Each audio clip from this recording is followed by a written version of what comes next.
First things first, on the farmers' protest, both of you will have a chance to say what's wrong with it, if it's there. If anything is wrong with it, what is it? First of all, let's go to Sureshji. All these, I will start with these three legislations which have been passed. These have been passed in a hurry, without proper consultations, without referring it to the Standing Committee on Agriculture. It was done basically to support the corporates rather than the farmers here.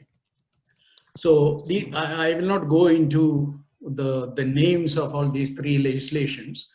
Basically, to support what I am saying, I would say that it is against the farmers' interest for the following reasons. Because basically, it has the impact of abolishing the mandis, which basically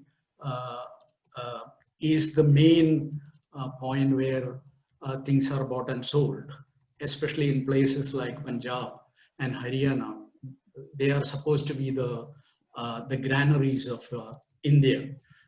So one of the things is that which farmers are asking for is the legislation doesn't protect the minimum support price. Because minimum support price, even though minimum support prices are not that effective in other parts of the, in other states of India, it's pretty well organized in Punjab and Haryana. So all these minimum support price, there is no guaranteed minimum support price as per the legislation. So as such, can I pause you there? Suresh, can I pause you there? Have you read the three bills? Yes. Okay. These three bills are not big enough. So in summary, basically, the objection which I have is, one, if they want to legislate this way, they have to guarantee minimum support price. So that is your main primary objection. That is the main contention of the farmers, as well as from Indian Overseas Congress as well. The other thing is that main items have been removed from the Essential Commodities Act. So basically, stockpiling, which can allow theoretically stockpiling of these commodities through hoarding, which can increase the result in price rise. And who can do that? Obviously, but the government is keeping the powers with them. Just in case prices go too far high, they can legislate, they can order the stockpiling to be released. No, but that is not an argument where you can't legislate that at this stage. Because what happens is, it doesn't prevent anyone from hoarding. Even I can hoard, even farmers can hoard. But the point is that if the corporates do their investment, they want to make a profit. We understand that. We understand that they can hoard. It requires a lot of capital investments for freezers and all the sort of godowns and things like that.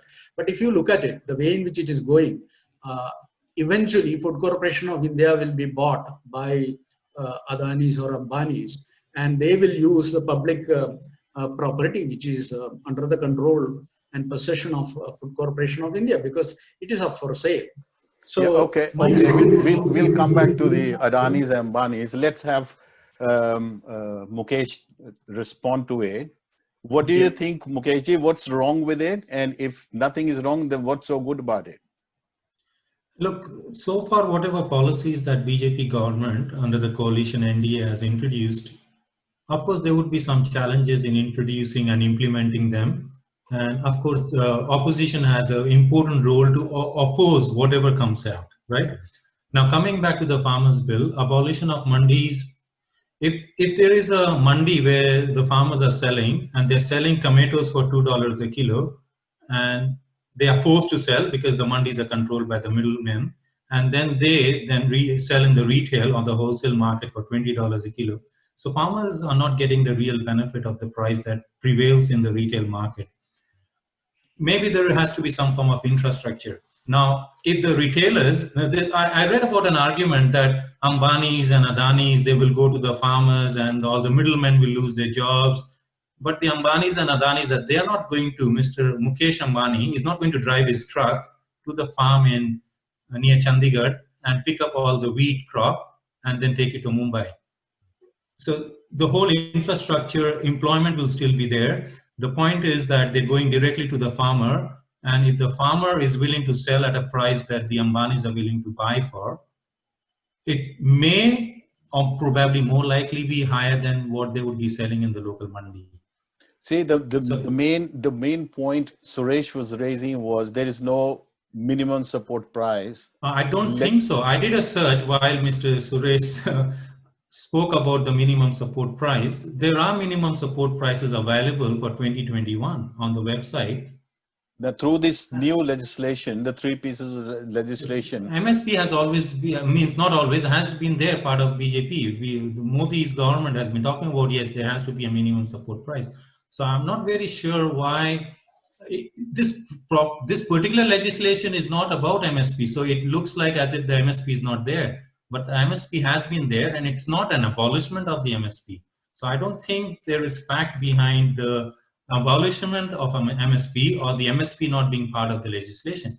So it's a different legislation. It's got nothing to do with MSP. Maybe they have to just do the wording, okay, MSP is still in existence. That is something the government can do to make it more clear that MSP is not disappearing. MSP is still there. So you think the government is failing in their communication with the farmers? There could be communication problem, but the farmers group, whoever is coming to Delhi to agitate, they need to sit down and say, look, is there MSP there? And the government is not stupid to say, look, there is no MSP. I don't believe that the government and the agriculture minister is saying there is no MSP. The farmers don't want to listen, and I see a political agenda in maligning the policies or probably creating information environment which is not 100% factual. See, the problem is, as I understand, MSP is the issue, the main issue, although the new legislation in Section 5 of this Act, which is Empowerment and Protection Agreement on Price Assurance, in Section 5, there is reference to the MSP as well.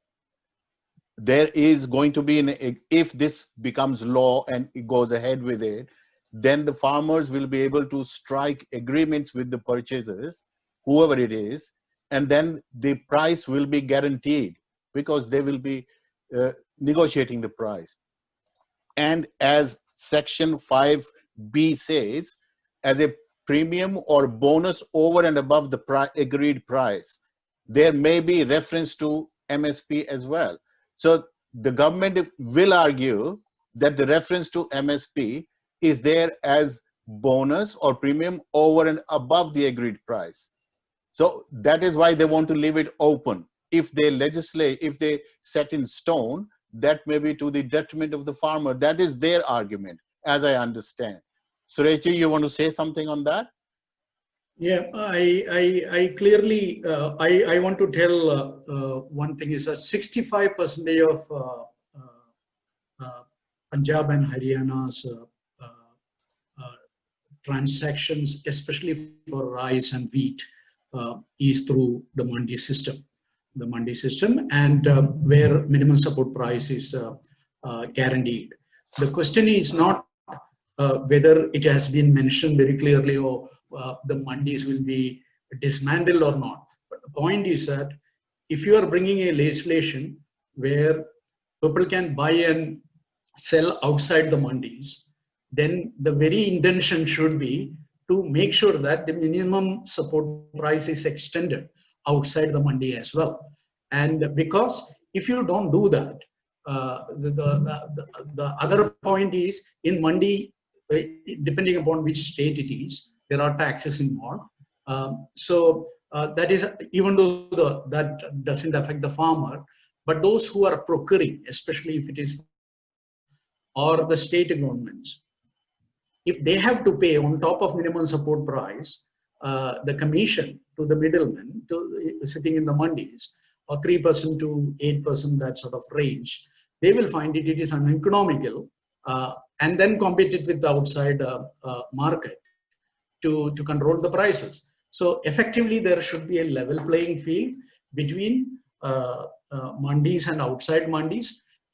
Two, there should be a guaranteed minimum support price. There should be a guaranteed procurement as well as a guaranteed timing, because one of the issues with the Food Corporation of India is that even though mandi is there, they come after the harvest season is getting over, because when the right time for procurement is not happening and they are not there, what do the farmers do? Especially if it is vegetables and things like that, it will get perished, and they have no choice but to sell it off at a distressed sale.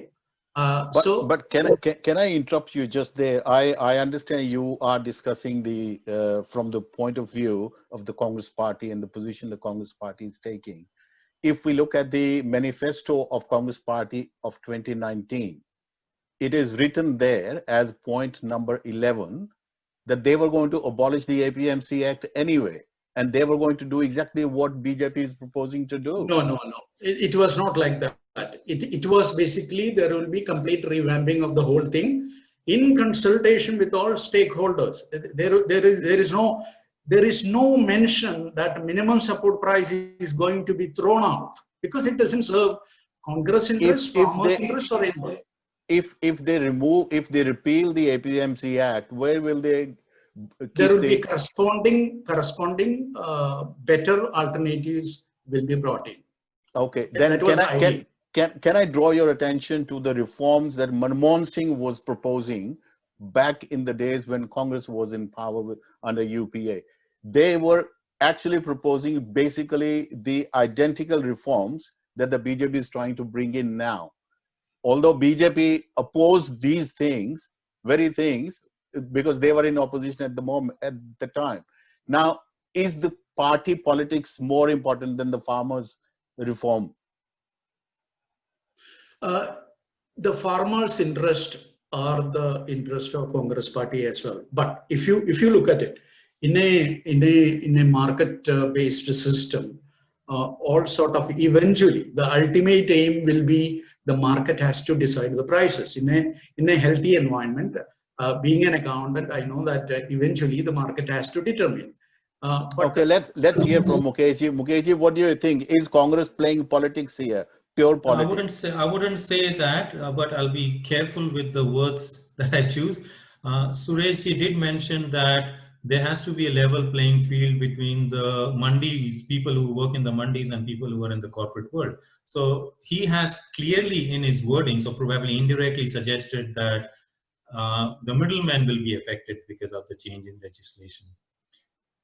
He didn't say anything about the farmers having a level playing field. He said people working in the mandis and they get 8 to 10% commission or 2 to 8% commission, they will not be able to compete. See, you're getting my point. I'm not adding words to what Mr. Suresh Bharat said, but he actually said that they need level playing field, which means the protest is not in support of the farmers, it looks like, but in support of the middlemen. Coming back, someone would be supporting this kind of agitation. Farmers have better things to do than leave their family behind in the villages and come to Delhi to agitate. So some vested interest would be supporting, and I really don't know how real these farmers are. Are they really farmers? If I'm given equivalent of my salary here, I wouldn't get it. But if I was a farm worker getting 100 rupees a day, and if someone offered me 300 rupees just to go to Delhi and agitate for a week, and I get a couple of $1,000, I wouldn't mind, because there's not much work in the farm anyway. So we have to be extremely careful. Are you suggesting this is pure politics at play? Not pure politics. There is some form of manipulation going on, because if the farmers are seriously interested, then the people representing these farmers, they need to go to Delhi and talk, which means the Chief Minister of Punjab, if he is really concerned, he would then go to the Prime Minister of India and say, look, can we have a discussion? And I don't think the current government is against communication, against dialogue. I don't believe that story, no matter who argues what way. And similarly, if, as Mr. Suresh said, that Haryana also depends like Punjab, but the Haryana has a BJP government, right? And the Haryana chief minister is not against it. So is it politics or is it policy which is driven by what is in the interest of the farmers? Think about Australia as a country where the milk dairy farmers, even today, they are struggling in a country like Australia. And there's no minimum support price. And in a country where you are moving towards where there is an open economy, and my biggest concern is that the vested interest like the Khalistanis, which I've come across, they coming forward to create unrest in the country, as was the case with CAA, Citizen Amendment Act. We have to be extremely careful. What are we putting our hands into? And national interest should be the paramount, and dialogue should be the way to go rather than coming out on the streets and destroying public property. No political party has the right to support that. But they had been protesting in Punjab for so long. 2 to 6 months. They were sitting, blockading railway tracks and roads and everywhere. Exactly. And they have been actually 32 unions have been fighting in the High Court of Punjab and Haryana for the last 3 months. My question is interesting observation that this had to start in Punjab. Why would the farmers of other states, the rest of India, would not be so upset? Surajji? Yeah, I just, before I come to that, I just want to clarify one thing. When I talk about a level playing field, I was talking about level playing field for all the stakeholders, including the government procurement agencies, including Food Corporation of India. And whether it is middlemen, whether it is farmers, all stakeholders should have a level playing field inside the mandi as well as outside the mandi. If it has been taken by Mukeshji in a different way, I can't help it. The other thing is that why Haryana? Haryana today, if you read the newspapers, if you read the live news, you will find they are on the road. They are participating in the Bandh. All the farmers have blocked the roads, highways. It's just been Punjab and Haryana. Why not other states? That's what I'm coming to. If you look at it, as I said, the mandi system and minimum support price work mainly in Punjab and Haryana, to a very, very minimal extent in Rajasthan, Madhya Pradesh, and very, very little in Bihar. And none of the other places, mandi system. So Suresh, I'll stop you here. My apologies for interfering because I'm still learning, right? If it works in Haryana and Punjab, of course, it's the bread bowl of India, I understand. But Kerala, Karnataka, Tamil Nadu, Andhra, West Bengal are equally important in other types of crops, like the kharif crops, when it comes to paddy or rice. So how are they doing things differently from Haryana and Punjab? So would the BJP government or the current NDA government be more concerned about Haryana and Punjab's farmers, or they would be concerned about the whole country's farmers? So how are they operating in other parts of the country? I can tell you, being a Keralite, I can tell you Kerala doesn't produce its own at this stage, okay? Because there are not farmers who want to sell their stuff, because in Kerala, it is basically for sustenance. We do farming for ourselves, and we store in our own house for the next 6 months or 9 months, as long as it lasts, and very few people can sell it off, okay? And even then, the minimum support price they offer is far, far greater than other places there. For what crop? What crop are you talking about? What is the minimum support price for rice? Kerala's main cultivation is rice, and as you know, for the other items and all, these are spices like. So when you say it's higher than Haryana and Punjab, what is the price? Just out of interest, I want to know. Per quintal, what is the price? I think for quintal that $1,888, which rupees. In Punjab. I think MSP for wheat for 2021 is 1975 rupees. So that is at the national level. So how is it higher in Kerala? It's the same price for other parts of India. No, it is. See, that's another issue here. In any case, this is a concurrent list area. The state governments can do whatever they want to do. That was my next question. Why would Captain Amrinder Singh not do what he can do and stop the protest?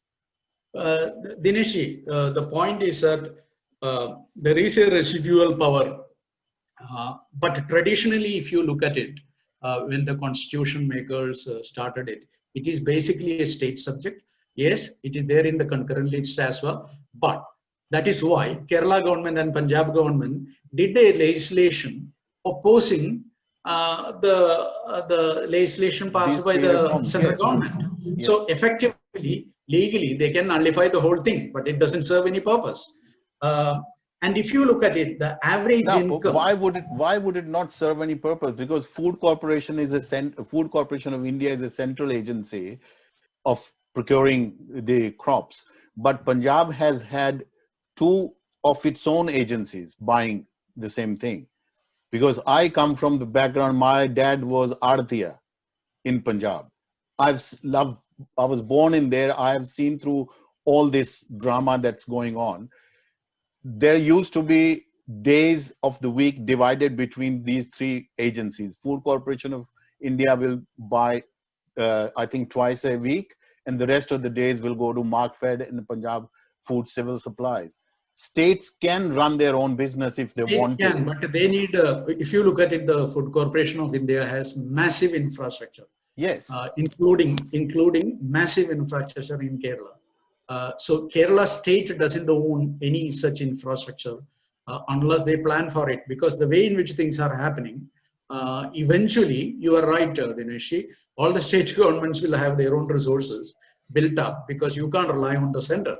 The center and state relationship is on a breaking. I mean, absolutely, there is no proper healthy relationship. There is no healthy relationship at all. GST money has not gone to them, so they are struggling to even to pay wages, especially Kerala. They are borrowing money to pay wages, which is absolutely rubbish. Coming back to don't go to the GST issue now, because we don't want to go out. Let's not discuss. Let's concentrate on the farmers' protest. You mentioned that in Kerala, the farmers farm for sustenance, and just now you mentioned that Kerala has the biggest, or probably a fantastic infrastructure of the FCI, Food Corporation of India. So in one hand, you're saying the farmers in Kerala don't sell outside. On the other hand, you're saying FCI has a huge infrastructure. So for what reason do they have an infrastructure in Kerala, which is a communist Congress ruled state for 75 years? For civil supplies, because most of the people. Why not other states have the same thing? Is it that BJP government did not care, or Congress did not care in the past? No, these Food Corporation of India storage facilities are not built yesterday or since. Yes, that's right. So why did not Congress have it in other states? Okay, let's not go into a tangential discussion. My question to you both is, what's the way out of it? First, Mukeshji. Okay, thanks, Dineshji. I think if the farmers of Haryana and Punjab have a problem, the chief minister of these two states, or probably the governors of these two states sitting in Chandigarh, need to take up the responsibility and have a dialogue. This agitation is creating a lot of uncertainty, a lot of confusion among not the farmers alone, but the whole country. And bipartisan support is something that I've learned in Australia, which doesn't exist in India for some reason. Okay, it doesn't exist, that's okay, but open up a dialogue rather than coming out on the street. Coming out on the street did not help, or does not help with anything. I have seen agitation by farmers when Congress was in power even 30 years back. And now BJP is in power, we see the agitation. I think the only solution is the leaders who have been elected by the state's people should go to the center and have a dialogue. I was, just to point out to you, I was watching a video of some Kisan Union leader, and he had come back from the meeting with Narendra Singh Tomar, who's the Agriculture Minister of India. And he was telling a news channel that he or someone from the Kisan Union asked the minister, why are you doing these reforms? Who has asked you? We have not asked you. We are very happy with the system we have in Punjab and Haryana. Now, if the position is that, then what do you think can be the solution? If farmers say, take everything back, we don't want anything of this But sort. Dinesh, we need to remember that the country with 125 crore people, how many are farmers and how many are participating in agitation and how many are anti? So it looks like we need to do another election to find out who is in support of the farmers reform bill and who are not. Because when we say all the farmers of Punjab, I would put a question mark on that. Not everyone is harmed, not everyone benefits. Yes, that's correct. I have received a post from a farmer in Firozpur, absolutely in favor of the new reforms. It's 886 words, and he says all this, what is going on at the Delhi corridor, is rubbish. Suresh, what's your take? How do we move forward? The one thing which Mukeshji said, I corrected. The person who legislated is the central government. Central government should have taken up this matter and detailed discussion should have happened in the Standing Committee for Agriculture. It should have been there in the Parliament itself, detailed discussion. But by suspending 8 members of the Parliament, by suspending discussions, they involved it, and you expect them to discuss with the. They should have discussed with the state governments, because state government is a stakeholder in this. Farmers are stakeholders. This discussion should have happened before this legislation was passed. Okay, let's look at it, the problem, the way it is in front of us. What do you think is the way forward? At this stage, repeal of these acts is the only solution, because there is no outcome from these 3 legislations. Because the farmers want the minimum support price to be guaranteed, and that should be there. And with respect to Essential Commodities Act, which allows basically the fear that corporate will take over and stockpile commodities to adjust the prices, demand the prices they wanted, that is a real fear, and that will affect the common man, all the consumers in India, because just like so that need to be addressed. And then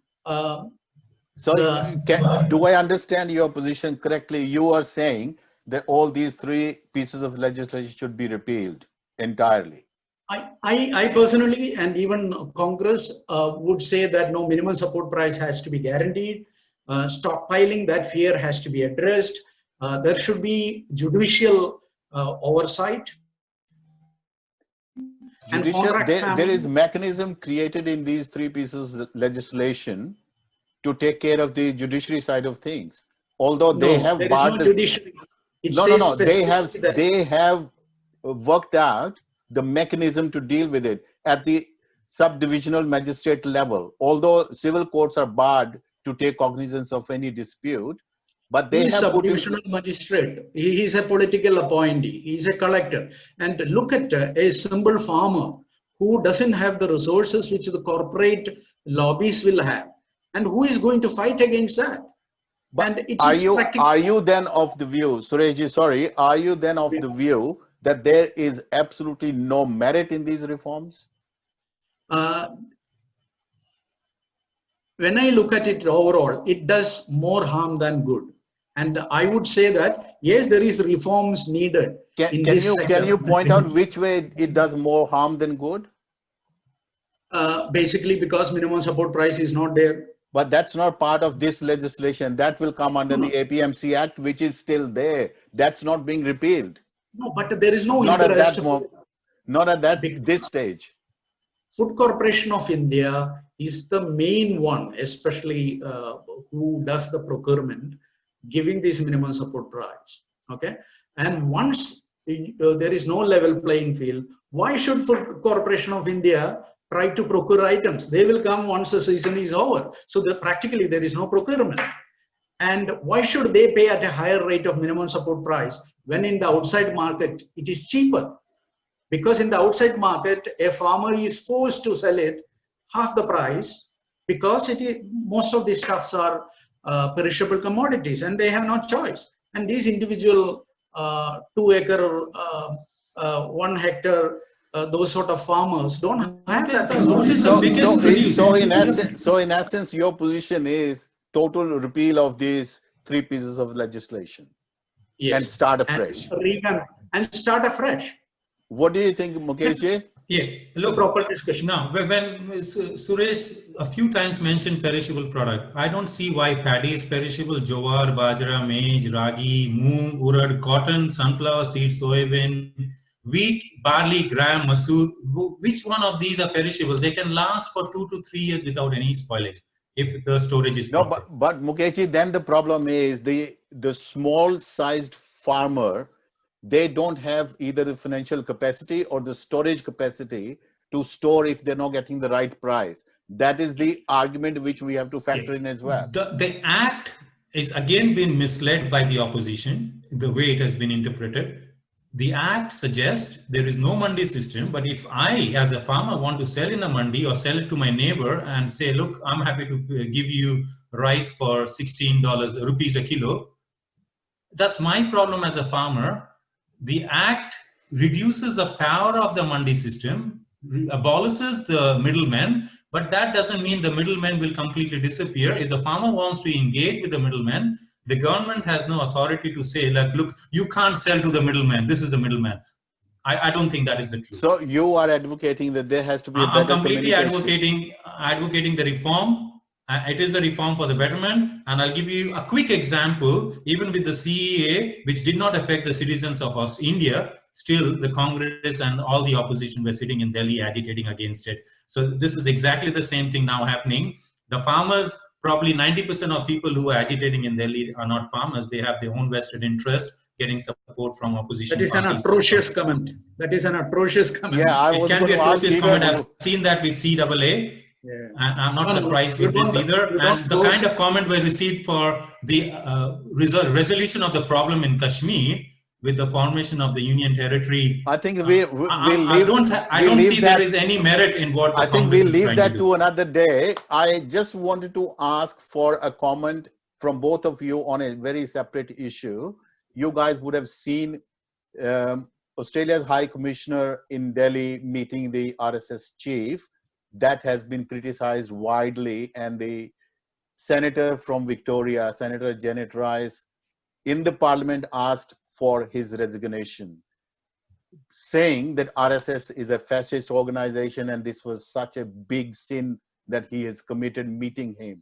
I just want your comment first from Suresh. RSS, knowing the organization very well, they should have been very careful, because this is a multicultural society. The history of RSS is very, very bad. And if Mukesh ji say that that is a very nationalist organization, it is absolute rubbish. It is a terrorist organization. Before I go to Mukesh ji, you said RSS has, the history of RSS has been very, very bad. Do you want to highlight what bad, what incidents can you list?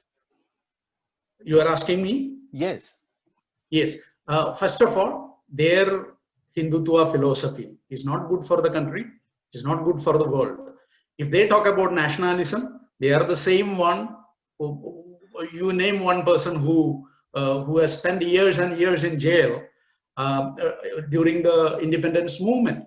They were the one who were against the Congress, and their enemies were not the British. As per Guruji Golwalkarji, their enemies, main enemies, were Muslims, Christians, and other Dalits, not the British.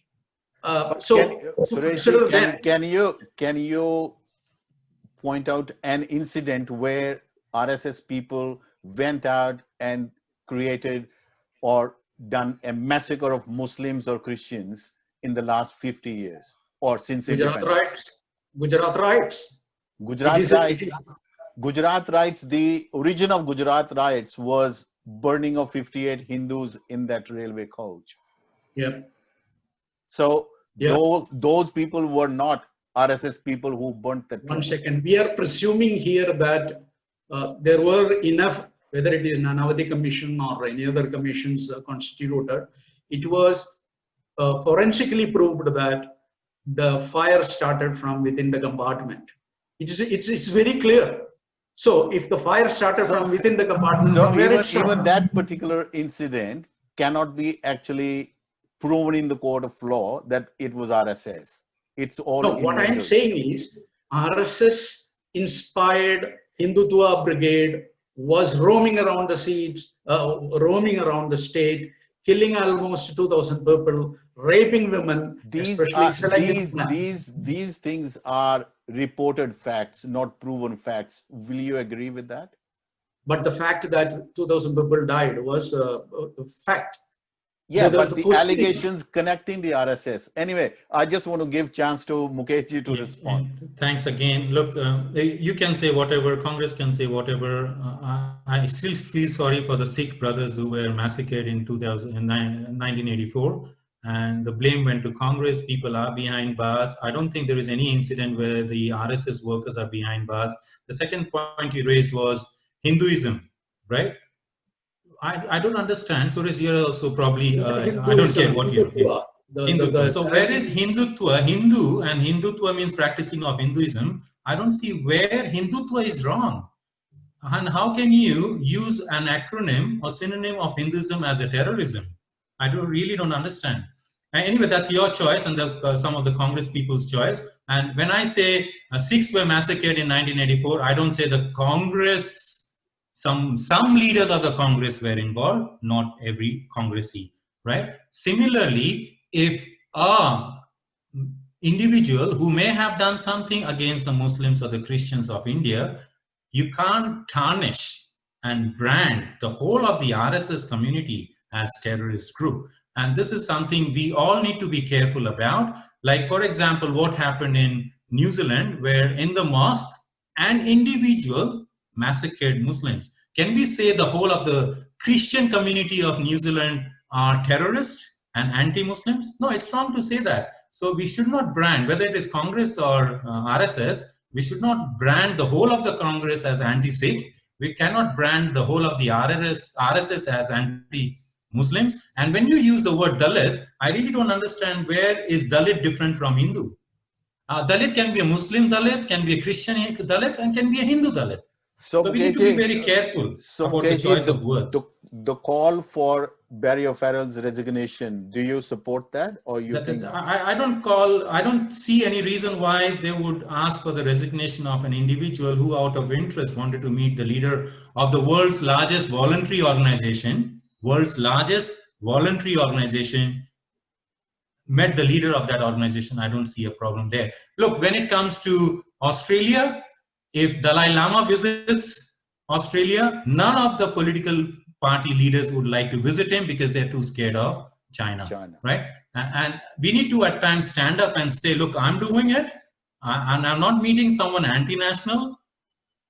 Right? It's the leader of RSS, the Sir Sanchalak of RSS, he's not anti-India. And if Australia wants to maintain a good relationship with India, and if RSS has an important role to play in Indian politics, directly or indirectly, I don't see there is any harm. Again, we have the same political problem in Australia where there are vested interests and people or opposition parties just have to question. So that's their job. Respond quickly. Suresh, your turn. You want to respond? Yeah. Barry O'Farrell going and meeting an elected representative, elected by the people of India, there is no issue, whether it is BJP or whether it is Modi ji or Amit Shah ji, absolutely no issue. This is an unelected organization. They went there to probably build the relationship with the current situation vis-a-vis China. They want to develop much more better relationship with India. And as a result, they might have thought that, okay, this is one way of going there and meeting, because they know where the power lies. It is not Modi and Amit Shah ruling India. It is RSS ruling India, and along with the corporates. So they know very well. Are you saying that he should resign? He made a mistake. He did wrong. I would say are you supporting him? I would not say he would have gone there with permission from higher ups. It is highly impossible for us to imagine that he would have gone and met without knowing the repercussions. Exactly. So he has the permission, implied or explicit, whatever it is. And I will not go to the extent of saying that he should resign.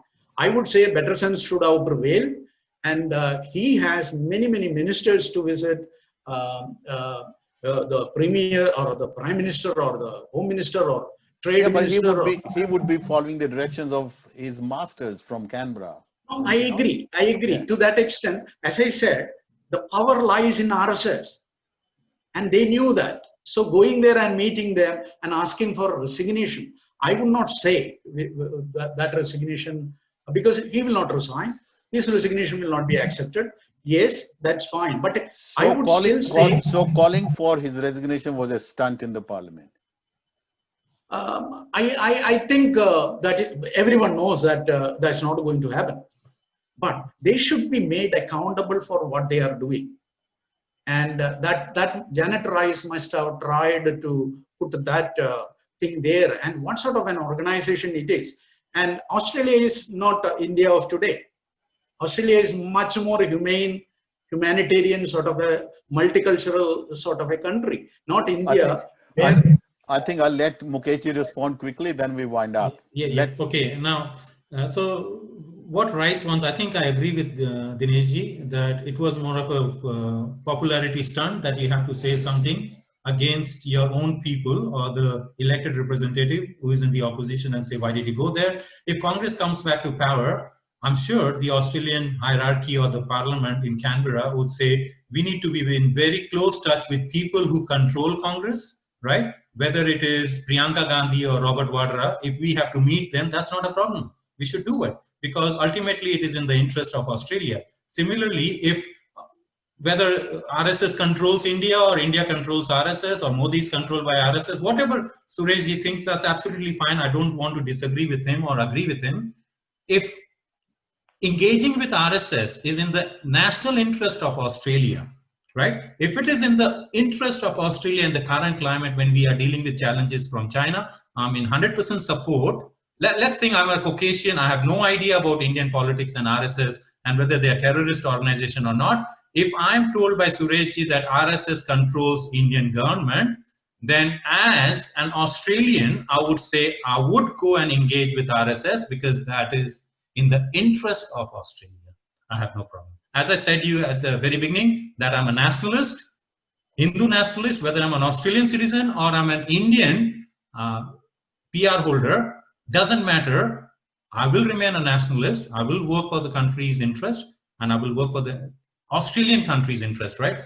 And I will also be supportive of India, whatever works for India. So I would not ask for the resignation if I was Rice. It is more of a political stunt. All right, gentlemen, thank you very much for your time. I hope we can do another session like this soon. Oh, it would be fantastic. And Sureshji, I have been following your tweets very closely and your Facebook messages very closely. I don't interact with you that often, but continue your good work of bashing the current NDA government, which is needed because we need to have a strong opposition. You are doing a much better job than Rahul Gandhi and Sonia Gandhi currently. So excellent work, Sureshji. Very much supportive of your effort, and I've learned a lot from today's talk from you. And thanks, Dineshji, for having me. No problem. Thank you. Thank you, Mukesh. Thank you, Dineshji. No problem. We'll meet again. Thank you very much. Yeah. Thank you. Take care and continue the good work, both of you. Thank you. Goodbye. Bye-bye.